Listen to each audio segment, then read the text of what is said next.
Jaalala jechuun akka keetti jaalala lubbuu namaa laatu. Abbaa jechuun akka keetti. Maqaan koo Faanta'ee Nugusuu jedhama. Waldaan koo waldaa lattuu Hafuura Waaqayyooti. Kadhannaa gidduu kana ta'etti baay'een itti gammade. Warra dhufee kadhatuufis lammaffaas immoo baay'ee jijjiirama guddaa qabna, nagaa guddaa qabna mana keessattis. Anuma mataa koo irratti iyyuu jijjiirama guddaa hin arge. Erguman dhufee immoo ani nama akkasiin ture. Nama sireerra ooludha ani mataan koo. Ana miti raajiinis baay'ee na dhiba. Dhukkubsattuun ture. Garuu Waaqayyo na dandeessisee erganii amanee fudhadheeti naannoo waggaa 7 amma kana keessatti hirmaadhee hin beeku. Maaliif na dhukkubaa mana kiimii eessan deema malee takkaadhuma nagaa argadhee hin beeku. Nagaadhuma Waaqayyo naa kenneen baay'ee lawxii baay'een qaban. Nama harka koo akkas godhee ol kaafachuu hin dandeenyedha. Yoo namni harka ol qabatu ani harka namaa hin qabu. Maaliif harka koo na dhukkuba ta'eef buusaa koo irratti na dhukkuba ta'eef namni akka harka koo qabu hin barbaadu. Garuu kaleessaaf hin gadda yoo raajiinis ol qabadhaa ol kaasaa jedhanii ani dinqisiifachaa hojii Waaqayyoo dinqisiifachaani harka koo asii ol qaba. Na baay'ee lawxii qaba, baay'een itti gammadee. Anaaf mucaa kooti, mucaa keessaayyuu mucaa ishee dhumaati. Maaliif ayyaanni sarara jiru immoo guddaadha inni yoo xinnaa ta'e iyyuu. Na akka jaarsaatti nama gorsaa, akka jaarsaatti tajaajilaa. Gad of deebiseetu tajaajilaa jira. Na baay'een itti gammada isatti. Na baay'een isa jaalladha, baay'een isa kabajaa. Waaqayyo immoo isaa eebbisuu, mana isaa eebbisuu. Hamma bara baraatti isaa dhaabuun jedha. Jaalala jechuun akka keetti jaalala lubbuu namaa laatu. Abbaa jechuun akka keetti. Ani maqaan koo Wandimuu Qalbeessaan jedhama. Kan hin jiraadhu asuma magaalaa Naqamtee ganda Duwwaa 7 jiraachaa jira. Yeroo kana immoo as waldaa lattuu Hafuura Waaqayyoo guutuu addunyaa magaalaa Naqamtee ganda Duwwaa 7 keessatti kan argamtu keessatti sagantaa hafuuraa tsoomaaf sagada guyyaa 10f ergamaa Taarikuu Shifarraa labsan akka waldaatti guyyaa 10 labsamee hanga har'aatti sagantaan kun haala bareedaaf haala hawwataa ta'een itti fufaa ture. Inni har'a guyyaa xumuraa yommuu ta'u guyyoottan dabarsine kana keessatti Waaqayyoo hojii adda addaa hojii dinqii hojjechaa akka jiru karaa baakgiraawundi isaatiin yookaas karaa garaagaraa ilaalaa jirra. Sababni isaa iddoo kanatti kadhata ta'een lubbuun Waaqayyoon hin beekin gara Waaqayyootti deebi'u. Namoonni dhukkuba dhibee garaagaraatiin qaban illee dhibee isaaniitti fayyanii gara Kiristoositti deebi'u Waaqayyoof dhugaa bahaa akka jiranii liistiin isaa karaa nama Waaqayyoo dhugaa tureera. Iddoo kana keessatti egaa Waaqayyoo guyyaa 4 kana keessatti wanti inni keessu addumatti lafa kana irratti hojjete akka dhuunfaa kootiitti an kaleessa iddoo biraan an dhufe iddoo kana gaafan gara iddoo kanaa dhufu garuu Waaqayyoo kennaa godhee waan ani itti eebbifamuu qabu, waan ani ittiin hojii Waaqayyoo hojjechuu qabu, waan ani ittiin isa tajaajiluu qabu Waaqayyoo iddoo kanatti dibee naaf laateera. Kanaafuu Waaqayyoon galateeffachuu barbaada. Isa jalqaba ergamaa Taarikuun iddoo kana keessatti haalli isaan nu wajjin deddeebi'aa turan guyyoota 4 kana keessatti bishaaniif midhaan dhiisuudhaan akka nama tokkotti akka miseensa waldaa kiristaanaa tokkotti malee akka abbaa hafuuraa keenyaatti utuu hin ta'in nu wajjiniin iddoo nuyi teenyu ta'anii iddoo nuyi teenye Waaqayyoo waaqessinu ta'anii nu wajjiniin waaqessaa turanii iddoo nuti teenyee faarfannutti nu wajjiniin ta'anii faarfatu iddoo nuyi imimmaan buufnee boonyutti nu wajjiniin bo'anii Waaqayyoon nuuf kadhachaa turanii Waaqayyoo immoo humna addaa dachaa isaaniif dabalee karaa isaanii wanti addaan ta'aa turuusaa asumaan ibsuun barbaada. Baay'ee nama kanaatiif egaa wanti dubbachuu barbaadu gabaabamatti seenaa isaanii ol kaasuuf yookaas gadi buusuuf kan koomiti kan Waaqayyoodha. Waaqayyoo hojii addaa akka inni ittiin hojjetaa jiru namoonni kaaniyyuu dhugaa ba'u. Garuu ani wantan isaanirraa baradhe wayi tokkoon qaba. Guyyoottan isa yeroo darbee caalmaa guyyoottan 4 kana keessatti akkaataa sabatti siqan, akkaataa itti nama tajaajilan, akkaataa itti nama hawwatan, akkaataa toora kadhannaa, akkaataa toora barumsaa waan baay'ee waan adda ta'e isaanirraa baradhe. Wanti addatti isaanirraa baradhe akka itti namaa wajjin jiraatan, akka itti namaaf kadhatan, akka itti wangeela barsiisan, akka itti faarfatan, akkamitti namni fuula duratti deebi'u akka dura deemu akka inni qabutu isaanirraa baradhe. Kanaafani isaaniin asuma gamanumaan galateeffachuu barbaada. Ergamaa Taarikuun abbaa furaa keenyaadha.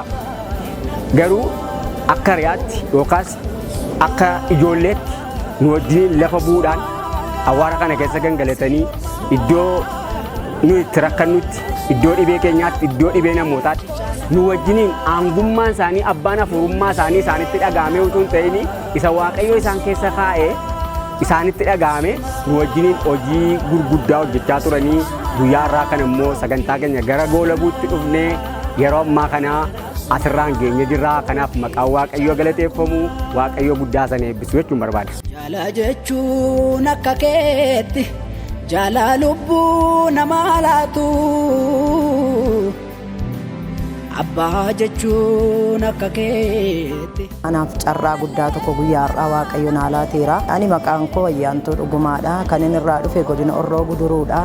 Waldaa kanatti kan naaf ta'e ani waan haaraa tokkon argee waan harki namaa bira ga'ee fayyisuu hin dandeenye, waan harki namaa bira ga'ee ogeessi na fayyisuu hin dandeenye ilmi Waaqayyoo lafa kanarratti na fayyiseera. Sagantaa guyyaa kurnaffaa har'a gara goolabaatti finne kana Waaqayyoo nu gargaaree biyya keenyaaf birmatee, dhaloota keenyaaf birmatee, Waaqayyoo birmadummaa nu baasee iyyata keenya keessa duuba bakkee otoo hin jedhin iyyata keenya nu dhaga'ee Waaqayyoo deebiitti nuuf kenneera. Ani maalan jechuun barbaade kadhata guyyaa kurnaffaa kanarra goolabnu kanatti Waaqayyo waan gurguddaa naaf hojjete, samiin irratti banee Waaqayyo dhoksaa keessaaf duubaanatti dubbatee ija fuura koo banee gurra amantii koo banee Waaqayyo akka isaaf of qopheessullee na godheera. Galanni isaaf haa ta'u. Waaqayyo kadhata guyyaa kurnaffaa har'a xumurre kanatti waan gurguddaa hojjete as keessatti kadhata nuti asitti kadhannetti magaalittiin kun booji'amteetti. Baay'ee nu gargaareera. Waaqayyoof galanna ta'u, akka nuti walii kadhanne akka nuti fayyinullee nu godheera Waaqayyo. Garaa gaddeebi'aa qalbii cabaa nuu kenneera Waaqayyo. Galanni Waaqayyoof haa ta'u. Isa kanaaf baay'ee Waaqayyoon nan jajadha. Eebbifama. Jaalala jechuun akka keetti jaalala lubbuu namaa laatu. Abbaa jechuun akka keetti. Maqaan koo Dassaaleny Waaqtoleen jedhama. Ani biyya kana asuman jiraachaa ture. Jireenyumaan asuman jiraachaa jiru jechuudha. Naannooma kanadha dhaloonni koos. Hojii koottis Waaqayyo na eebbise karaa mana kana jechuudha. Karaa waldaa kana. Mana kanatti baay'een eebbifame. Maatiin koos baay'eetti eebbifaman. Jireenyi keenya baay'eetti eebbifame. Waaqayyo mana kana keessatti hojii guddaa hojjechaa jira. Nu duwwaa miti namoota biyya alaa jiraniitu illee. Namoonni biyya alaa deeman illee as keessatti tajaajilan kan biyya alaa deeman baay'eedha jechuudha. Jireenyi namoota baay'ee jijjiirameera. Namoonni baay'een lafa kanarratti fayyaniiru. Namoonni baay'een dhibee isaaniitti hiikamaniiru naannoo kanatti. Lafa kanarra mul'ata guddaatu jira. Namoonni baay'een ammallee ganaa ittiin gargaaramne jechuudha. Ganaa dhufu jedheen abdiin qaba. Namoota baay'een ganaa dhufanii iddoo kanatti abdii guddaadhaan ammanii baay'ee dhugaadha ka. Keessa koona jira akka mul'ata kootti keessa koona jira naan. Namoota baay'een ganaa yaa'anii dhufanii iddoo kanatti hidhaan namoota baay'ee hin hiikama jedhee yaadaan. Isa kanadha kanan iddoo kanatti beeku. Jaalala jechuun akka keetti jaalala lubbuu namaa laatu.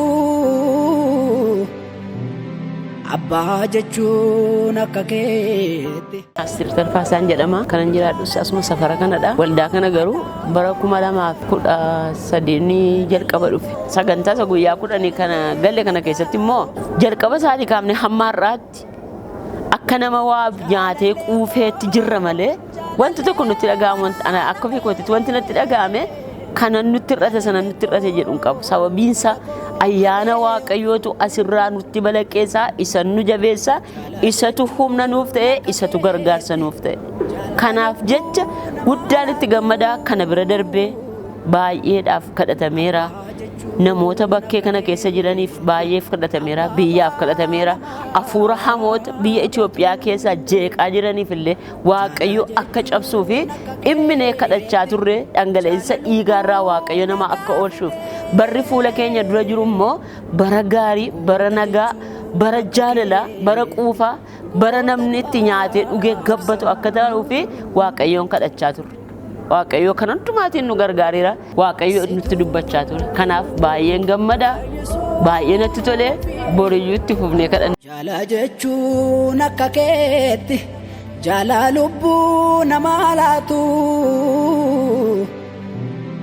Abbaa jechuun akka keetti. Maqaan koo Iddoosaa Guuttataa nan jedhama. Egaa ta'u malee ani gara waldaa kanaa yeroon dhufe bara 2012 dhufe. Amma har'a immoo kunoo gaafa 25tii qabnee immoo hanga har'aatti immoo walumaan kadhachaa jirra. Kadhannaa kana keessatti immoo Waaqayyo waan baay'ee anuma mataa koo iyyuu narraa cabsaa jira. Kanan Waaqayyoon galateeffadhu baay'een qaba. Ka dhuunfaa kootiitti jechuudha. Waa baay'ee narraa cabse Waaqayyo obboloota koo keessatti kadhannaa guyyaa 10 kanaan. Akkasumas immoo jireenyuma warruma ollaa koofillee darbee kan inni qaqqabu amantiin qaba. Biyya keenyaafis kadhachaa jirra. Kadhannaa kana keessatti biyyuma keenyallee Waaqayyoo kadhannaa kanaanii waan guddaa biyya keenyaaf akka inni buusee darbu nan amana. Maqaan Waaqayyoo haa eebbifamu. Waldaa kana keessatti Waaqayyoo baay'ee tokko ija jaalalaatiin na ilaaleera. Maqaan Gooftaa eebbifamu. Waldaa kanas immoo Waaqayyoo haa eebbisu jedheen akkas ergaa kanan qabu. Waa'ee nama Waaqayyoo immoo egaa waa'ee nama Waaqayyoo immoo Waaqayyoo isaan haa eebbisu. Baay'ee namaafis yaadu Waaqayyoofis yaadu qulqullummaa isaanii nama eeggatanii jiraatanidha. Waaqayyo immoo ayyaana isaa kana caalaa waldaa kanaaf dabalu tajaajiltoota kanas isaaniinis apostoliis Waaqayyo isaan eebbisu kana caalaa bara baraan Waaqayyo dibaticha isaan irratti dabaluun jedha. Maqaan Gooftaa eebbifamu. Jaalala jechuun akka keetti jaalala lubbuu namaa laatu. Abbaa jechuun akka keetti. Mokonnin Bayeessoon jedhama. Jiraataa magaalaa kanaati. Waa'ee kadhannaa guyyaa 10 kana yoo isarraa ka'ee isarratti wanti ta'ee wanti baay'een tureera. Ayyaanni Waaqayyoo isaaniif dabalamee isaanis Waaqayyoo wajjin wal arganii ergaa Waaqarraa nu fuudhanii wajjiniin kadhataa akka turre beekamaadha. Mul'ati nama Waaqayyoof kenname kuniyyuu Waaqayyo yeroo isaatti ilaalee yeroo isaatti geenyaan waa'ee waldaa kanaaf nama kanaa Waaqayyo mul'ata guyyaa 10 akka kadhatamu isaan irratti kaasee mul'ati abbaan mul'ataa kun baay'ee waaqa nama Waaqayyooti nama Waaqayyo jaallatudha nama nami jaallatudha. Ani bara koo keessatti takka nama akkasii wajjin hojjedheen beeku Waaqayyo walitti nu fide haa ta'u iyyuu maleessaatii gaama wanti nuyi dubbannu waa'ee guyyaa 10 ta'e wanta ta'eef guyyaa 10 kana keessatti waa'ee biyya keenya, waa'ee lafa keenya, waa'ee qilleensa keenya biyyi kun akka nagaa ta'u, lafti isaa akka nagaa ta'u, qilleensi isaa akka nagaa ta'u beekaan wallaalaan kallattii garaagaraatiin warri rakkoo keessa jiran rakkoo kana keessatti Waaqayyo isaaniin akka gargaaree Waaqayyo nagaa buusu biyya keenya irratti akka kadhannu ta'eera. Haa ta'u iyyuu maleessaatii guyyaa har'aa immoo waanuma addaati Waaqayyo gidduu keenyatti argamuudhaanii kadhannaa isaanii wajjin geggeeffame keessatti Waaqayyo isaan irratti samaayii banee tokko tokkoon keenya maaliin akka tajaajiluu qabnu garamitti akka deemuu qabnu maal hojjechuu akka qabnu har'a nutti dubbate Waaqa maqaan isaa ulfaatu. Sadhumaa kana irratti Waaqayyo gaati waan dinqii godhe. Duraanis Waaqayyo isaanii wajjin jira. Nama Waaqayyooti mataa isaanii eeggatu nama hin eegu kallattii garaagaraatiin wanti hin taane gara isaanii yoo dhufe hin mormu. Waaqayyo isaanii wajjin taanaan hamaan tokko dhibeen tokko tun irra hin gahin ergamaa taarikuu shifarraa guyyaa hundaa waa'ee waldaa kanaatiif halkanitti guyyaatti hin dhiphatu wajjin nan arga wajjin hojjenna wanta ta'eef baay'ee rakkoo guddaa keessa qabu jira. Namni tokko immoo yommuu sammuunsaa fayyaa ta'u yommuu sammuunsaa nagaa ta'u ayyaana Waaqayyoo keessa galaa. Namni kun gara adeemanitti ayyaanni Waaqayyoo isaanii wajjin jira. Gara adeemanitti hin milkaa'u. Gara adeemanitti